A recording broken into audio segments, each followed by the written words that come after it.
اس دنیا میں آخری دن تھا، سوموار کا دن تھا، اور آپ بستر کے اوپر تشریف فرما تھے اور آپ کو بڑا سخت بخار ہوا تھا۔ تو اسی دوران علامہ طبرانی رحمۃ اللہ تعالی علیہ نے لکھا ہے، دروازے کے اوپر کسی نے دستک دی اور یہ آواز لگائی، السلام علیکم یا اہل بیت النبوۃ ومعدن الرسالۃ ومختلف الملائکۃ۔ اس کا مطلب یہ ہے، اے اہل بیت نبوت تمہاری اوپر سلام، ومعدن الرسالۃ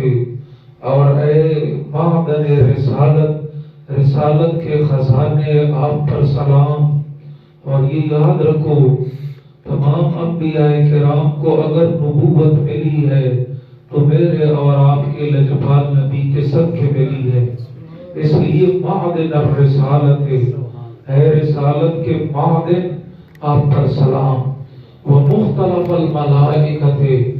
اور اے وہ جگہ جہاں پہ فرشتوں کا نزول ہوتا رہتا ہے، فرشتوں کا آنا جانا لگا رہتا ہے۔ جب یہ سلام ہوا تو سرکار دو عالم صلی اللہ علیہ وسلم بستر پہ تشریف فرما ہے، تو حضرت عائشہ صدیقہ رضی اللہ تعالی عنہا وہ بھی گھر میں موجود تھی، حضرت فاطمہ الزہرا رضی اللہ تعالی عنہا وہ بھی موجود تھی۔ تو حدیث کے اندر آتا ہے کہ جب اس نے یہ آواز لگائی، فقالت عائشہ لفاطمہ اجیبی الرجل، اے فاطمہ دروازے پہ کوئی دستک دے رہا ہے، جاؤ ان کو بتا دو کہ آج اللہ کے نبی کی طبیعت ٹھیک نہیں ہے، آپ واپس چلے جائیں، جب اللہ کے نبی جو ہے نا آپ کی طبیعت درست ہوگی تو آپ دوبارہ تشریف لائیں۔ حضرت فاطمہ الزہرا رضی اللہ تعالی عنہا دروازے کے پاس آئی اور کہنے لگی، آجرک اللہ فی ممشاک یا عبد اللہ، اے اللہ کے بندے تیرا آنا یہاں پہ مبارک ہو، تو یہاں پہ چل کر آیا ہے اللہ کے نبی کی بارگاہ میں حاضری دینے کے لیے، اللہ کریم آپ کو اجر عطا فرمائے۔ لیکن ان رسول اللہ صلی اللہ علیہ وسلم مشغول بنفسہ، آج جو میرا بابا جان ہے اسے بخار ہے، آج ملاقات نہیں ہو سکتی، آپ واپس تشریف لے جائیں۔ جب آپ گھر کے اندر دوبارہ واپس آ گئی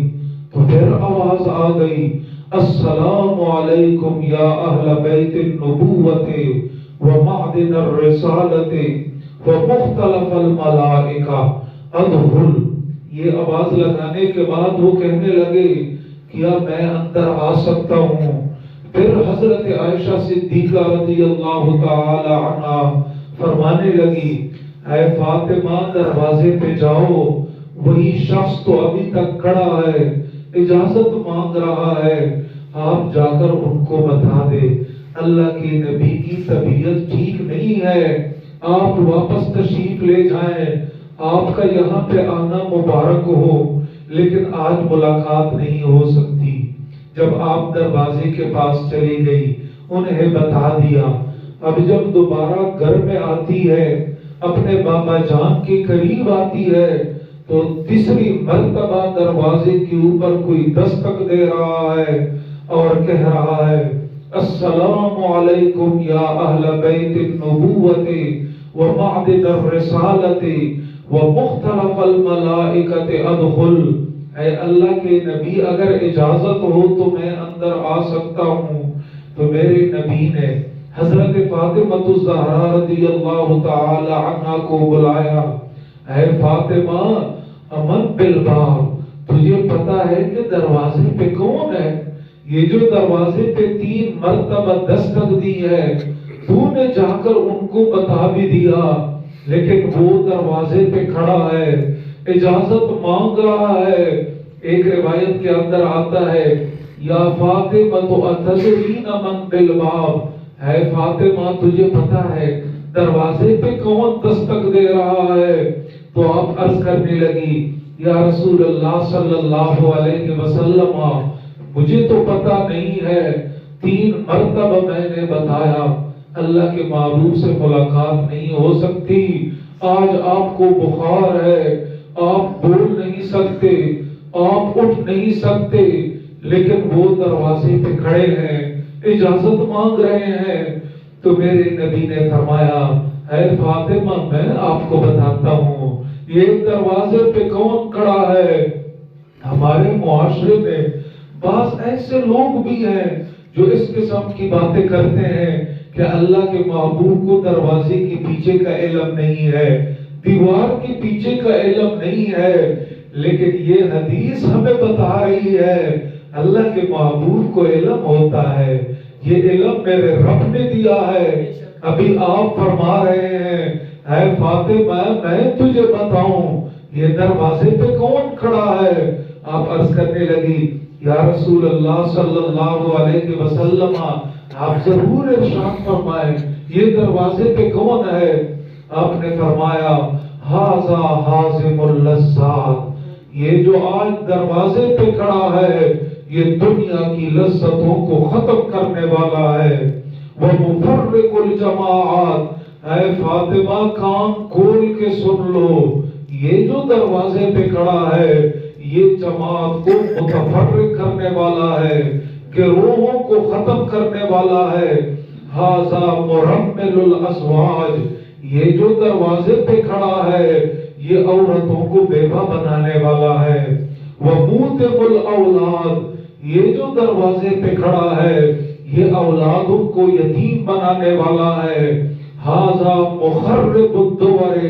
یہ جو دروازے پہ کھڑا ہے یہ گھروں کو کھنڈر بنانے والا ہے۔ وعامر القبور، اے فاطمہ یہ جو دروازے پہ کھڑا ہے یہ قبور کو آباد کرنے والا ہے، قبروں کو آباد کرنے والا ہے۔ آپ نے فرمایا ھذا ملک الموت، آج یہ جو دروازے پہ کھڑا ہے بار بار اجازت مانگ رہا ہے یہ ملک الموت ہے، یہ موت کا فرشتہ ہے۔ تو سرکار دو عالم صلی اللہ علیہ وسلم نے پھر فرمایا ادخل رحمک اللہ یا ملک الموت، اے ملک الموت میں تمہیں اجازت دے رہا ہوں، آؤ میرے گھر کے اندر آؤ۔ اب ملک الموت دروازے سے داخل ہوتا ہے، میرے نبی کی بارگاہ میں حاضر ہوتا ہے، تو میرے نبی نے پہلا سوال کیا یا ملک الموت جئتنی زائرا ام قابضا، اے ملک الموت آج خیر سے آنا تو ہوا، کیا میری زیارت کے لیے آئے ہو یا میری روح قبض کرنے کے لیے آئے ہو؟ ملک الموت موجود ہیں اور عرض کر رہے ہیں جئتک زائرا وقابضا، اے اللہ کے نبی آج میرے رب نے مجھے بھیجا ہے کہ جاؤ میرے نبی کی زیارت بھی کرو، اگر وہ اجازت دے دے تو روح بھی قبض کر کے لے آؤ۔ اور آپ نے یہ بھی عرض کیا اے اللہ کے نبی جس وقت میں آ رہا تھا میرے کریم پروردگار نے مجھے 2 باتیں ارشاد فرمائی۔ پہلی بات یہ تھی کہ اے ملک الموت تو نے دروازے پہ کھڑا ہونا ہے، جب تک میرے نبی کی طرف سے اجازت نہ ہو تو نے اندر داخل نہیں ہونا، اور اجازت مل جائے اور تو نے روح قبض کرنی ہو میرے نبی سے پوچھنا ہے، پھر جا کر تو نے روح قبض کرنی ہے۔ تو ملک الموت نے جب کہا کہ آج تو میں آپ کی زیارت کے لیے بھی آیا ہوں، آپ کی روح پاک قبض کرنے کے لیے بھی آیا ہوں، تو میرے نبی نے فرمایا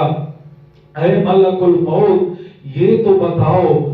اگر میرے رب کا حکم ہے کہ جاؤ میرے نبی کی روح پاک قبض کر کے لے آؤ اللہم رفیق الاعلی، تو میں بھی اپنے رب کی بارگاہ میں جانے کے لیے تیار ہوں۔ بس کرنے لگے میرے رب کا حکم ہے، میں اپنے رب کے حکم سے آپ کی خدمت میں حاضر ہوا ہوں، میرے رب کا حکم ہے تو میری روح قبض کر لو، لیکن تھوڑا سا صبر کرنا، فوراً روح نہ قبض کرنا، مجھے یہ بتاؤ اے خلفت حبیبی جبریل، آج تو میرا دوست جبریل امین مجھے نظر نہیں آ رہا، وہ جبریل امین جو 23 سال میرے پاس آتا رہا، وہی لے کر آتا رہا، میرے رب کا کلام میرے اوپر نازل کرتا رہا۔ آج میرے دوست سے میری آخری ملاقات تو کراؤ، پھر میری روح قبض کر کے جاؤ۔ اب جبریل امین سدرۃ المنتہا پہ تھے اور میرے رب نے پہلے آسمان پہ بھیجا تھا، جاؤ آج میرا نبی میرے پاس آ رہا ہے، ان کے روح پاک آ رہی ہے، آج آسمان کو مزین کر کے جانا، وہاں پہ تیری ڈیوٹی ہے، فرشتوں کو کہہ دینا آج میرا نبی کے پاک کی روح آ رہی ہے، وہاں پہ آسمان کو سجا دینا۔ لیکن جو ہی آپ نے یہ سنا آج میرا نبی مجھے یاد کر رہا ہے، علماء فرماتے ہیں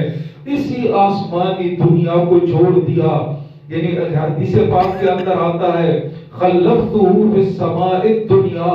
آج تو جبریل امین اسی آسمانی دنیا کے اوپر ہے، فرشتوں کی صفیں بنا رہا ہے، لیکن جو ہی یہ سنا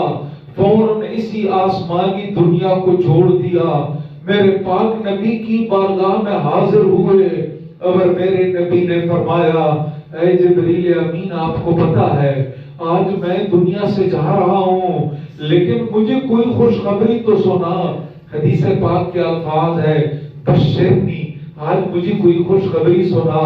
میں دنیا چھوڑ کر اپنے رب کی بارگاہ میں حاضر ہو رہا ہوں۔ تو وہ کہنے لگے وبشرک یا حبیب اللہ، اے اللہ کے نبی میں آپ کو خوشخبری سنا رہا ہوں، انی قد ترکت ابواب السماء قد فتحت والملائکۃ قد قاموا صفوفا صفوفا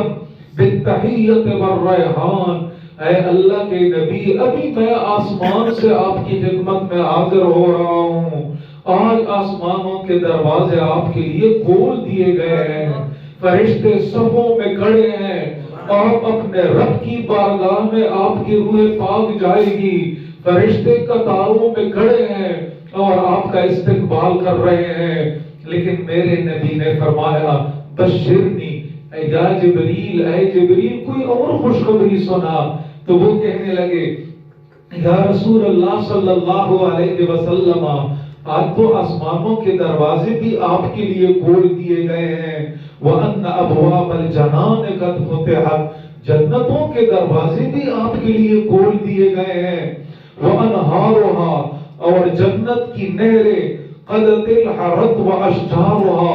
جنت کی نہریں رواں دواں ہے، درختوں کے ٹہنیاں زمین کے اوپر لٹک رہی ہے، آپ کے استقبال کے لیے جنت بھی تیار ہے، جنت کی نہریں بھی تیار ہیں۔ لیکن میرے نبی نے فرمایا بشرنی، مجھے کوئی خوشخبری سنا۔ تو جبریل امین کو آگے خوشخبری سنا رہے ہیں یا رسول اللہ صلی اللہ علیہ وسلم وحورها قد تزینت لقدوم روحک یا محمد صلی اللہ علیہ وسلم، اے اللہ کے نبی آج آپ کی روح پاک آگے آسمانوں میں جائے گی، اپنے رب کی بارگاہ میں جائے گی، عرش کی نیچے جا کر سجدہ کرے گی، آسمانوں کے دروازے بھی کھول دیے گئے ہیں، دوسرے نمبر پہ جنت کے دروازے بھی کھول دیے گئے ہیں، آج میرے رب کا حکم ہے میرے نبی کے لیے حوروں کو مزین بھی کر دیا گیا ہے۔ لیکن میرے نبی نے فرمایا کوئی اور خوشخبری سنا یا جبریل، وہ کہنے لگے انت اول شافع، اے اللہ کے نبی آپ سب سے پہلے اپنی امت کے شفاعت کرنے والے ہوں گے، وہ مشفع، اور آپ کی شفاعت قبول بھی ہوگی۔ لیکن میرے نبی نے فرمایا کہ مجھے کوئی اور سنا۔ تو حضرت جبریل امین عرض کرنے لگے کہ میرا خیال ہے کہ آپ اپنی امت کے بارے میں پوچھ رہے ہیں، اتنی خوشخبریاں سنائی، آسمانوں کے دروازے کھول دیے گئے، جنت کے دروازے کھول دیے گئے، حوروں کو مزین کر دیا گیا، آپ کو پہلا شفاعت کرنے والا بنا دیا گیا، آپ کی شفاعت قبول کی جائے گی۔ تو میرے خیال میں آپ اپنی امت کے بارے میں مجھ سے پوچھنا چاہتے ہیں۔ میرے نبی نے فرمایا نعم یا جبریل، اے جبریل میں جو آپ کو کہہ رہا ہوں مجھے خوشخبری سنا، مجھے اپنی ذات کے بارے میں نہ سنا، میرے غلاموں کے بارے میں مجھے سنا، آج میری امت کے بارے میں مجھے سنا۔ اور آپ نے سب سے پہلے میرے نبی نے، آپ کے غمخوار نبی نے فرمایا من لقراء القرآن من بعدی، اے جبریل امین میں دنیا سے جا رہا ہوں، لیکن مجھے بتانا میرے وہ غلام جو قرآن کی تلاوت کر رہے ہوں گے میرے بعد ان کا کیا بنے گا؟ پھر میرے نبی نے آگے فرمایا من یصوم لشہر رمضان، اے جبریل امین دوسرے نمبر پہ مجھے یہ بتاؤ میرے وہ غلام جو رمضان المبارک کے روزے رکھیں گے من بعدی، میرے بعد ان کا کون پرستار ہوگا، کون ان کی پرسش کرنے والا ہوگا، ان کا کیا بنے گا؟ اور تیسرے نمبر پہ فرمایا من یحج لبیت اللہ الحرام، میرے وہ غلام جو حج بیت اللہ کی سعادت حاصل کریں گے من بعدی، میرے بعد ان کا کیا بنے گا؟ جبریل امین خاموش ہے۔ میرے نبی نے آگے فرمایا من لأمتی کصفات من بعدی، میرے وہ غلام، میری وہ امت جو نماز کے لیے صفے بنا رہے ہوں گے، جب مکبر تکبیر پڑھ رہا ہوگا اور وہ نماز کے لیے امام کے پیچھے صفے بنا رہے ہوں گے، ان کا کیا بنے گا؟ میں آپ کی خدمت میں یہ عرض کرنا چاہتا ہوں، حدیث پاک کے اندر آتا ہے جب مسلمان نماز کے لیے کھڑے ہوتے ہیں اور صفے بنا رہے ہوتے ہیں، میرا کریم پروردگار اپنے بندوں پہ فخر کر رہا ہوتا ہے، او میرے فرشتوں دیکھو میرے بندوں کو، میری کبریائی کے لیے صفے بنا رہے ہیں، میری بارگاہ میں رکوع کے لیے صفے بنا رہے ہیں۔ تو حدیث پاک کے اندر میرے نبی نے بھی 4 لوگوں کے بارے میں فرمایا میرے بعد قرآن پڑھنے والوں کا کیا بنے گا، میرے بعد حج بیت اللہ کی سعادت حاصل کرنے والوں کا کیا بنے گا، میرے بعد رمضان المبارک کے روزہ رکھنے والوں کا کیا بنے گا، میرے وہ غلام جو نمازوں کے لیے صفے بنا رہے ہوں گے ان کا کیا بنے گا؟ جبریل امین نے جب سنا اپنے رب کی بارگاہ میں حاضر ہوئے، عرض کرنے لگے آج آپ کا نبی پریشان ہے، اپنی ذات کے بارے میں نہیں ہے، اپنی امت کے بارے میں ہے۔ میرے نبی نے بھی، میرے کریم پروردگار نے بھی بڑی کرم نوازی فرمائی اور فرمایا اے جبریل امین جاؤ میرے نبی کو خوشخبری سناؤ، حرمت الجنت علی جمیع الانبیاء والامم، میرے کریم پروردگار نے ارشاد فرمایا جاؤ جبریل امین میرے نبی کو بتا دو تمام انبیاء کرام پر جنت حرام کر دی گئی ہے، والامم اور ان کی امت پر بھی جنت حرام کر دی گئی ہے، حتی تدخلها انت و امتک یا محمد، اے میرے نبی جب تک تو جنت میں داخل نہیں ہوگا، تیری امت جنت میں داخل نہیں ہوگی، کوئی نبی جنت میں نہیں جائے گا، کوئی امت جنت میں نہیں جائے گی۔ تو برادران اسلام اللہ کریم نے ہمیں کتنا مقام عطا فرمایا ہے، کتنی عظمت عطا فرمائی ہے، تو جب تک ہمارے نبی جنت میں نہیں جائیں گے، اپنے غلاموں کو نہیں لے کے جائیں گے، میرا رب کسی کو بھی اجازت نہیں عطا فرمائے گا، چاہے وہ نبی ہی کیوں نہ ہو، چاہے ان کے امت ہی کیوں نہ ہو۔ اس لیے برادران اسلام میرے نبی بھی دنیا سے تشریف لے کے جا رہے ہوتے ہیں، لیکن میرے اور آپ کے لیے پریشان ہو رہے ہوتے ہیں، میرے اور آپ کے لیے سوچ رہے ہوتے ہیں۔ اس لیے اعلیٰ حضرت نے بھی فرمایا امتی امتی لب پہ جاری رہا، امتی تیری قسمت پہ لاکھوں سلام۔ تو اس لیے آپ لوگوں کو میرے رب نے بڑا مقام دیا ہے، میرے نبی کی غلامی کا صدقہ ہے۔ اس لیے حدیث پاک کے اندر آتا ہے انتم شہداء اللہ علی الارض، میرے نبی نے فرمایا اے میرے غلاموں تم زمین پر گواہ ہو، تم کہو کہ یہ اچھا انسان تھا، یہ اچھا نمازی تھا، تو تو تمہارے کہنے کی وجہ سے وہ جنت میں بھی جائے گا. تم کہو گے اچھا انسان نہیں تھا، نمازی انسان نہیں تھا، تو پھر وہ جنت میں نہیں جائے گا. یہ عصمت اگر دی ہے تو میرے کریم پروردگار نے اپنے نبی کے غلاموں کو دی ہے. تو اسی عظمت کا تقاضا بھی یہی ہے کہ ہم اپنے نبی سے محبت بھی کریں، اپنے نبی کے نقش قدم پہ بھی چلے، اور اپنے نبی پہ بار بار درود و سلام کے نذرانے پیش کرے، تاکہ ہماری آنکھوں کو بھی ٹھنڈک نصیب ہو اور ہمارے دلوں کو بھی ٹھنڈک نصیب ہو. تو آج ہم تھوڑی دیر کے لیے ابھی